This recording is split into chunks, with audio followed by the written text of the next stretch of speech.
یہی میں نے عزیز محمد وسیم محمد نظیم محمد طلحہ کی والدہ محترمہ کی نماز جنازہ کی امامت سے قبل بھی یہی میں نے دعوت دی تھی، یہی قرآن کی تلاوت کی تھی۔ رب ذوالجلال فرماتا ہے اے لوگو تم اپنے اعمال کا محاسبہ کرو، جو کچھ بھی تمہارے اوپر تھا، تمہارے اوپر حکمران ظالم حکمران مسلط ہو جاتے ہیں، کبھی مہنگائی کا گن آ جاتا ہے، کبھی پیٹرول مہنگا ہو گیا، کبھی بجلی کے بل زیادہ آ گئے، ہمارا سولر سسٹم کے باوجود اس کے باوجود بھی 25,500 کا بل آ گیا۔ کبھی یہ سارا سلسلہ کیوں ہو رہا ہے؟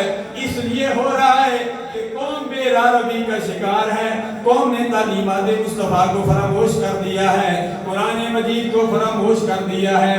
وہ زمانے میں معزز تھے مسلمان ہو کر، ہم ذلیل و خوار ہوئے تارک قرآن ہو کر۔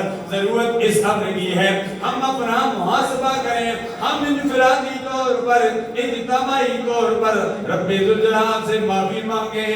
یا الہ العالمین ہم اپنے اندر سے منافقت ختم کر دیں گے۔ جب تک ہمارے اندر منافقت ختم نہیں ہوگی ہم کامیاب نہیں ہوں گے۔ آج بھائی بھائی سے منافقت کر رہا ہے، آج پڑوسی پڑوسی سے منافقت کر رہا ہے، آج ایک دکاندار دوسرے دکاندار سے منافقت کر رہا ہے، آج جو دفتروں میں افسران بالا ہیں یا چھوٹے افسر ہیں یا بڑے ہیں، ایک چپراسی کلاس 4 سے لے کر بڑے افسر تک سارے منافقت کر رہے ہیں۔ ملک پاکستان میں ہمارے اندر منافقت ہے۔ جب ہمارے اندر سے منافقت ختم ہو جائے گی، جب ہمارے اندر اخلاص آ جائے گا، جب ہمارے اندر سے بغض و اناد ختم ہو جائے گا، حسد ختم ہو جائے گا، بخیلی ختم ہو جائے گی، الحمدللہ العظیم ہمارے محلوں میں بھی انقلاب آ جائے گا، ہماری مساجد میں بھی انقلاب آ جائے گا، ہمارے پورے ملک پاکستان میں بھی انقلاب آ جائے گا، پورے دنیا میں انقلاب آ جائے گا۔ لیکن انقلاب تب آئے گا ہم نے اپنے اندر سے منافقت ختم کرنی ہوگی۔ آج بھائی بھائی کا دشمن بنا ہوا ہے، آج بیوی خاوند کی دشمن بنی ہوئی ہے، خاوند بیوی کا دشمن بنا ہوا ہے، بھائی بھائی کا دشمن بنا ہوا ہے۔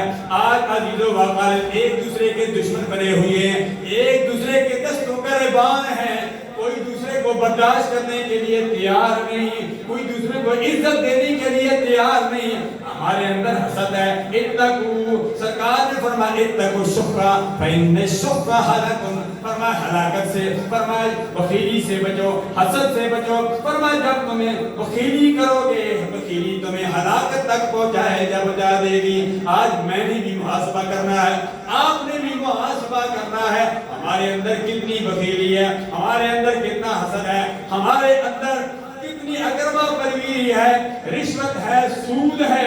اگر ہمارے اندر یہ ساری چیزیں ہیں، ہم نے ان چیزوں کو ختم کرنا ہے، ہم نے جنت کی تیاری کرنی ہے۔ جنت ویسے نہیں جانا ہے، ہم نے جنت جانے کے لیے اعمال صالحہ کرنے پڑیں گے۔ ہم نے اپنی زندگی جو ہمارے 6 فٹ کا قد ہے، 6 فٹ کا قد ہے، اس قد پہ نظام مصطفیٰ نافذ کرنا پڑے گا۔ ہمیں داڑھی رکھنی پڑے گی، ہمیں جو ہے امام الانبیاء صلی اللہ علیہ وسلم کی سنت کے مطابق چلنا پڑے گا، بیٹھنا پڑے گا، کھانا پڑے گا، سونا پڑے گا۔ ہم نے سرکاری اپنی کرام صلی اللہ علیہ وسلم کی سنت سے روگردانی کی، ہم نے قرآن مجید کی سے روگردانی کی، ہم نے نماز پڑھنی چھوڑ دی۔